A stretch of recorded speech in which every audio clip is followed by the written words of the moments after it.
അപ്പോൾ ഇന്ന് നമ്മൾ ചെയ്യാൻ പോണത് നമ്മുടെ മിനി ഫ്രെയിം ട്യൂട്ടോറിയലാണ്. ഇത് ബിഗിനേഴ്സിന് ഭയങ്കര യൂസ്ഫുൾ ആയിരിക്കും. സോ നമുക്ക് ചെറിയ ട്യൂട്ടോറിയൽ കാണാം.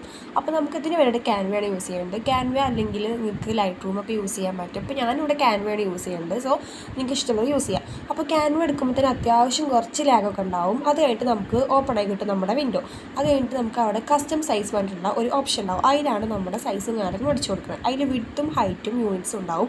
അതിൽ യൂണിറ്റ്സിൽ ഫസ്റ്റ് IN ആക്കിയിട്ട് വേണം പിന്നെ നമ്മൾ സൈസും കാര്യങ്ങളൊക്കെ ആക്കുക. അപ്പോൾ അതിൻ്റെ അടിയിൽ ക്രിയേറ്റ് ന്യൂ ഡിസൈൻ ഉണ്ടാവും. അത് അമർത്തി കഴിഞ്ഞാൽ നമ്മുടെ സൈസ് കിട്ടും. അത് കഴിഞ്ഞാൽ നമുക്ക് ടെംപ്ലേറ്റ്സ് ആണ്. നമ്മൾ ടെംപ്ലേറ്റ്സ് യൂസ് ചെയ്യുന്നുണ്ട്. അപ്പോൾ നിങ്ങൾക്ക് ഇനി ടെംപ്ലേറ്റ്സ് വേണ്ടെങ്കിൽ നിങ്ങൾക്ക് ഒരു ഐഡിയ ഉണ്ടെങ്കിൽ നിങ്ങൾ യൂസ് ചെയ്യാം. ഞാനിപ്പോൾ ഇവിടെ ജസ്റ്റ് കാണിച്ചു തരാൻ വേണ്ടി യൂസ് ചെയ്യാനാണ്. അപ്പോൾ ഞാൻ ഈ ടെംപ്ലേറ്റ്സ് ആണ് എടുത്തിട്ടുള്ളത്.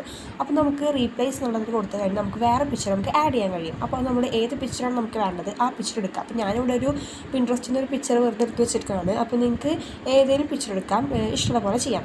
അത് കഴിഞ്ഞിട്ട് ഞാൻ അത് ഒന്ന് നമ്മൾ സെറ്റ് ചെയ്ത് കൊടുക്കുകയാണ്. കാരണം സൈസും കാര്യങ്ങളൊക്കെ ഒന്ന് സെറ്റ് ചെയ്ത് കൊടുക്കുക. കാരണം അത് നമുക്ക് ഫുള്ളായിട്ട് കിട്ടാൻ വേണ്ടിയിട്ട് നല്ല രീതിയിൽ സെറ്റ് ചെയ്ത് കൊടുക്കുക. ഈ സെറ്റ് ചെയ്യേണ്ടത് ഭയങ്കര ഇമ്പോർട്ടൻ്റ് ആണ്. അത് നമുക്ക് ആ ഫുൾ ഫോട്ടോ കിട്ടാൻ വേണ്ടി നമുക്ക് ഡ്രാഗ് ചെയ്ത് കൊടുത്താൽ മതി. അത് കഴിഞ്ഞിട്ട് ഞാനിവിടെ ചെയ്യുന്നത് നമുക്ക് നമ്മുടെ ആ ഒരു ക്യാപ്ഷൻ ഇല്ല, ക്യാപ്ഷൻ ഞാൻ മാറ്റാനുണ്ട്. നിങ്ങൾക്ക് വേണമെങ്കിൽ ക്യാപ്ഷൻ മാറ്റാം.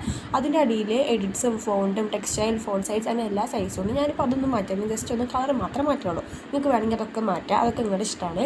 അത് കഴിഞ്ഞിട്ട് ഞാനിവിടെ ഒരു റെഡ് കളർ എടുക്കണം, നമുക്ക് അട്രാക്റ്റീവായി കാണാം. കാരണം ബ്ലാക്ക് എന്ന് പറയുമ്പോൾ നിങ്ങൾക്ക് കാണാനില്ല. സോ ഞാൻ എടുക്കുകയാണ്. അപ്പോൾ നിങ്ങൾക്ക് നിങ്ങളുടെ ഇഷ്ടത്തിന് ചെയ്യാം കേട്ടോ. അത് കഴിഞ്ഞിട്ട് നമുക്ക് ഒന്നും കൂടി ഞാൻ ഡ്രാഗ് ചെയ്ത് എടുക്കുന്നുണ്ട്. കാരണം നമുക്ക് തോന്നും ഇത് ജസ്റ്റ് ഡ്രാഗ് ചെയ്തിട്ടില്ല, നമുക്ക് ജസ്റ്റ് അങ്ങനെ ചെയ്യാം. അതൊക്കെ നമ്മുടെ ഇഷ്ടമാണ്. അത് കഴിഞ്ഞിട്ട് നമുക്ക് എലമെൻറ്റ്സ് ഉണ്ടാവും അടിയിൽ. എലമെൻറ്റ്സിൽ പോയിട്ട് നമുക്ക് ഫ്ലവേഴ്സും കാര്യങ്ങളൊക്കെ കിട്ടും. അപ്പോൾ നമുക്ക് ഏത് ഫ്ലവേഴ്സാണോ വേണ്ടത് അതൊക്കെ അടിച്ചു വെക്കാം. അതുപോലെ ബോർഡർ, അതുപോലെ ന്യൂസ് പേപ്പർ കട്ടിങ്സ്, അങ്ങനെ ഭയങ്കര ആസ്തറ്റിക് ആയിട്ടുള്ള ചെയ്യാൻ കുറേ പറ്റും. അപ്പോൾ ഞാനിവിടെ ചെയ്യേണ്ട ഒരു ഫ്ലവറിൻ്റെ മാത്രമേ അടിച്ചു കൊടുക്കുന്നുള്ളൂ. അതിൽ ഗ്രാഫിക്സും അതുപോലെ തന്നെ നമുക്ക് യോജിച്ച കാര്യങ്ങൾ കിട്ടും. അപ്പോൾ നിങ്ങൾക്ക് ഏതാണ് ഇഷ്ടം അത് നമ്മൾ നോക്കിയെടുക്കുക.